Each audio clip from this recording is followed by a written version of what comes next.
Excellent. I want to go one more thing in my order of operations lesson. Yes, of course. Now, Joel, I'm going to the next page, and this should be one big aha for parents. We want the students to read the directions, determine which operations should be performed first, follow the order of operations, and I've written it right here in case we forgot it, okay? So students, when we look at this first one, now this is for the teacher. This is what everybody has to take home from today. Whenever you ask your child to work a problem, you should work a similar problem first. You work one, model how to do it, make sure they know how you did it, and then you have them do it. Okay, so you're always showing them how to do it at first.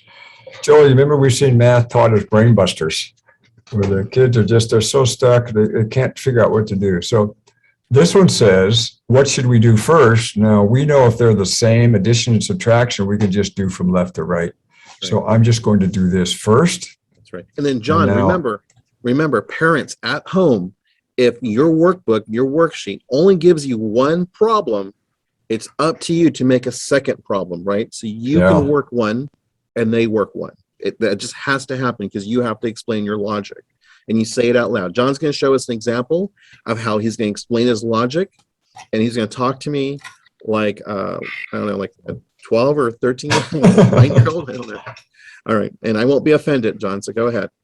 No, but when I did this is, okay, we work these addition, subtraction, we could just do from left to right. So 6 minus 4 is 2. Don't forget the 10. We have to keep, we have the other operation, addition plus 10.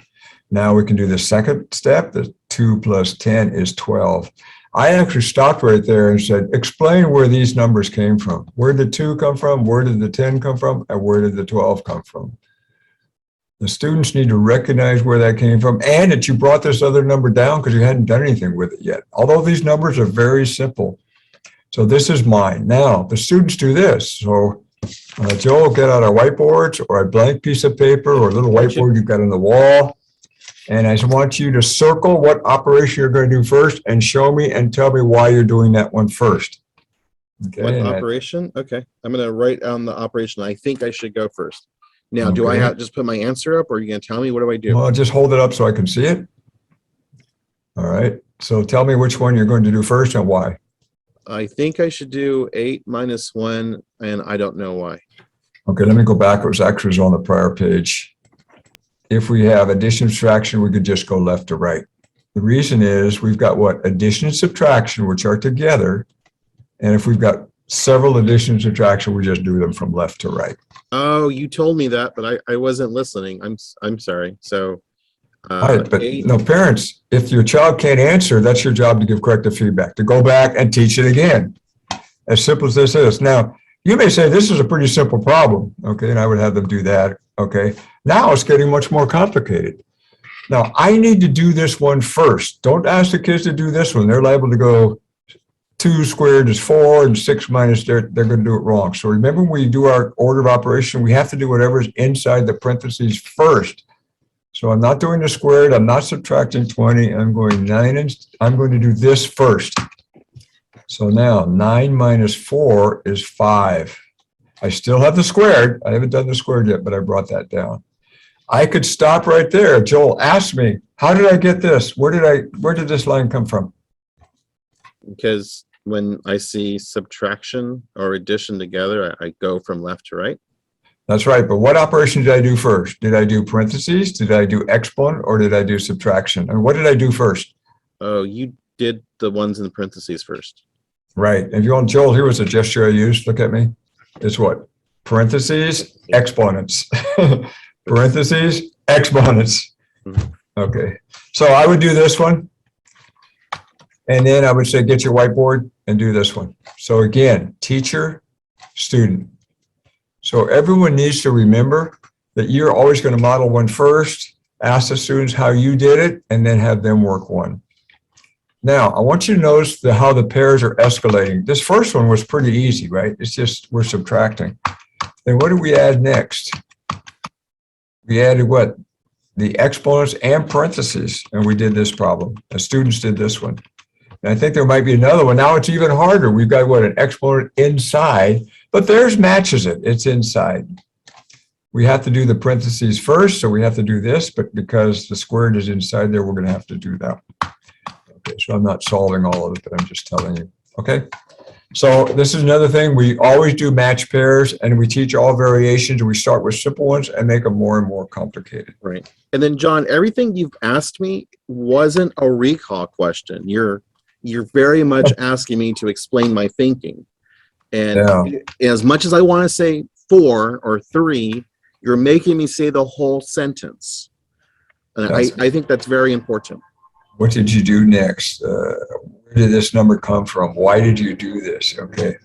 All right, Joel, I think we pretty much covered an awful lot in here. And you can see how they're escalating up. Now, here's the hint for teachers or for parents. You need to look at the worksheet, and if you don't have those match pairs, you need to come up with them. For example, you don't want to do this problem right here and then ask your student to do this one, because these are completely different. Okay. So you need to make sure the varieties match, and the operations match. All right, Joel, if you were a parent, and we just talked about skill development guided practice, that's where I do one, you do one, how did you, what is something you could take out of this? If you're going to go over a worksheet with your child, and I know you've got a child at home waiting right now, how would you do this rule of 2? Or match problems or paired problems? There's several different names. Yeah, you've got to find match problems. Some textbooks are very well set up. They're set up for match problems, and they even have examples, and they're all flagged and match. But you will get in trouble if you make that big leap of faith from a simple problem that you model, and they do a very complicated one with multiple parentheses, exponents, and all kinds of things. You have to make sure you model it, especially as they scale up, and start with the simple ones first. Now, John, I kind of feel like it's going to be really hard to get a full sentence from my kiddo because I feel like they want to just do the easiest thing possible and just say 3. And sometimes I kind of feel like they just want to just do the problem without saying it out loud. Right. What are your thoughts on that, and how do we get them to sort of talk to us with those? You're going to have to come up with sentence frames. It says right here, determine, there's a little footnote, figure out which operation should be performed first. So if I were doing this one, I would say, which operation, now the word performed is academic language in here too, so we should try to use that. You should say, which operation should be performed first? Remember, parentheses, exponents, multiplication, division, addition, subtraction. So your student should circle this, and they should say what? The first operation to be performed is the numbers inside the parentheses. On the workbook, there should be some sort of clue that tells me what sentence stream I'm going to be using. They usually come from the question. These are the words you should have in there: operations, performed, expressions, simplified, right? I tell you, Joel, we've seen it. It takes a lot of work to get students to talk like that. And you have to stay on top of it. If you start to relax, all those sentences will be gone. They'll just say 4, 16, and they'll just say the numbers. Everything you're saying is making sense to me because it's something I'm not doing. But we have a question in chat. It says, so would you suggest maybe decreasing the number of problems we present to allow the students to increase the language description process? Well, you can see here, we've only got, I think, 8 problems in here. We're not doing a whole lot of problems, but we're doing a lot of talking while we do them. And you remember, you're doing multiple order of operations. So you're actually doing like order of operations 3 or 4 times in every problem.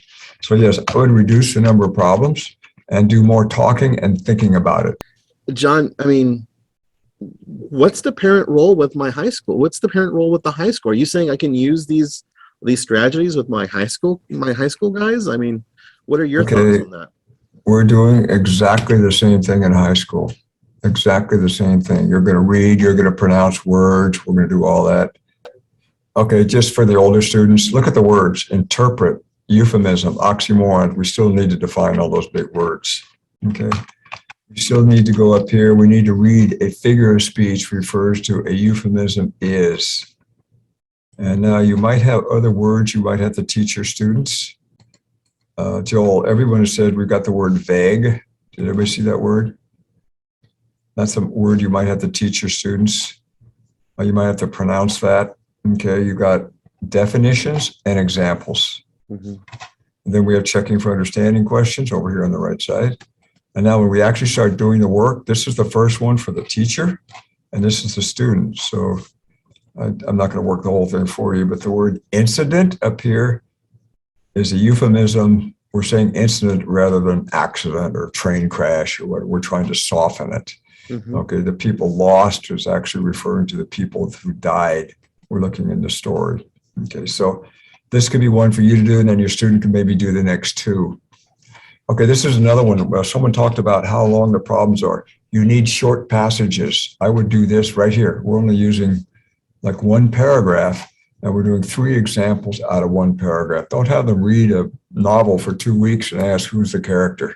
You need to do it in like 5 sentences, right? And then do the next 5 sentences and do the next 5 sentences. And we've done Diary of Anne Frank. You can get theme almost on every couple of pages. You can do theme again or character traits or something. John, I have a list in chat. Go ahead and bring it up on your screen if you don't mind. Higher order questions on chat. If you wouldn't mind bringing that up, John. These are just some ideas of higher order questions, because sometimes, John, I mean, you made it look very easy with the 3 examples I gave you, the 2 handouts and that 1 worksheet thing I showed you. Can you kind of maybe walk us through kind of like higher order questions? That's really what I'm feeling, that we have to constantly ask our students these questions, not to get 14, but to get something more than that. Can you kind of give us some ideas behind this? Okay, if you're teaching a very simple lesson like nouns, a noun is a word that names a person, a place, or a thing, or ideas also. By the way, gestures are great too if you've got, especially for young children. So instead of saying, so what's a noun? A noun is a word that names a person, place, or a thing, or an idea. You say, look at these 2 examples I've got up here. I've got dog and I've got run. So which one of those would be a noun? Which one names a person, place, or a thing? Dog or run? Okay. And how do you know? Oh, you remember the one we had with the polygons a few minutes ago? A polygon has straight sides that meet. And then we had a figure like this, and we had a figure like this. I don't know if you can see it in my background. So which one of these is a polygon? This one or this one? That's what, can you distinguish between an example and a non-example? Can you draw me a polygon on your whiteboard or piece of paper and show me one? It could be a square or a triangle or whatever it is. This is usually called apply the concept to examples and non-examples. Apply the concept, not just tell me the definition again. Yeah. Now, Joel, you remember when we were solving the problems? How did I solve that problem to simplify using the order of operations? Why did I do the parentheses, or why did I multiply those numbers? Where did that number, how did I do that? The problem you do, that's your question. Not what's the answer I got, is how did I get the answer? And again, when the students work on problems, how did you get the answer? What does that answer mean? Or how do you know? We talked about justify your answer. So I think these are good ones. Constant development, examples and non-examples. Can you distinguish between them? And how did I or how did you are the questions for skill development and guided practice. Let's just get one more, Joel. I've got a great idea. Okay. Okay. And this is the order of operations lesson we've been looking at. Now, we have one component called lesson closure. That's when you're ready to stop. And even if you didn't finish the lesson, you need to kind of wrap it up somehow. You might teach it over 2 days. We often do that, or come back a little bit. So for the closure, you can ask students to work one all by themselves. So you can do another one by yourself. You can do something, this is called error analysis, because a lot of tests, like what mistake did the student make on here? And you have to identify the mistake. And I'll just tell you the mistake is right here. He added 8 and 16, and he actually should have multiplied first. Remember, we do multiplication before addition. And so the error is right here. That should not have been 24. We should have done this first. And Joel, I did this question, and I think the students got it. I gave this question when I taught it. And you can always close. What did you learn today about simplifying expressions using order of operations? And Joel, let's you and I read the word bank together. Ready? Read. Expressions, simplified, order of operations, sequence, performed, work left to right. Now, I would get your pencil out, and I want you to write me a sentence or 2, and I want you to make sure you have these words in there, and I'll give you a minute to think about it. And then I want you to tell me read to me what you learned today. I'm telling you, parents, this is a good one to work no matter where you are in the lesson. If you didn't finish, they can still tell you something they learned. That's Now, right. if you have to, leave the worksheet in front of them. It's not a memory question. John, and we're almost out of time. I need 2 slides I have to go through, but summary closure. Tell me in your own words, what did you learn today about blank, whatever the learning goal was, whatever the learning target was. Have them say that out, have them prepare the answer. That's their exit ticket. It's time to go play Legos for 25 minutes, right? This is the way that you will finish. And you run out of time, great. You do a small closure. Okay, hey, you know what? We're gonna lunch is almost done. Right now, I want you to think really hard. Put your thinking cap on. Give me one good sentence on what you learned today. Yeah, closure is the end of the teaching. Then the independent practice is next. So they should tell you something before you say, now work on this sheet. And the rule is don't have the students work on problems unless you're very, very sure they know how to do the problems. They should already have been taught whatever the concepts and skills they need to do that. So make sure the independent practice matches. Students will sometimes struggle because the independent practice doesn't match. Okay, we're just going to wrap up. One of the things that we have to remember, everyone, is that the standards establish what students need to learn. They don't dictate how you, the parent or the teacher, has to teach it. And so there's no such thing as a mandate that says teach it this way. No. You get to do it the way you want to do it. However, I'll just say explicit direct instructions are a model. The generic term for this type of teaching is called direct instruction. You're directly teaching the students how to do it rather than have them working on their own and trying to figure it out on their own. Very good. If there's any questions, we'll answer the questions. There's a bunch of resources on the chat. We'll make those resources available with the recording as well.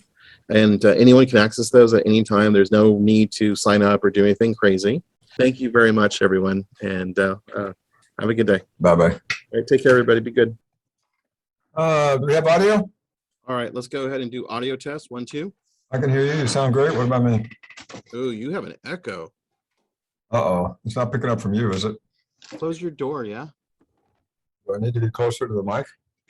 All right, this is John. Audio test 1, 2. Audio test 1, 2. Audio test. All right, John, I'm facing this wall right here.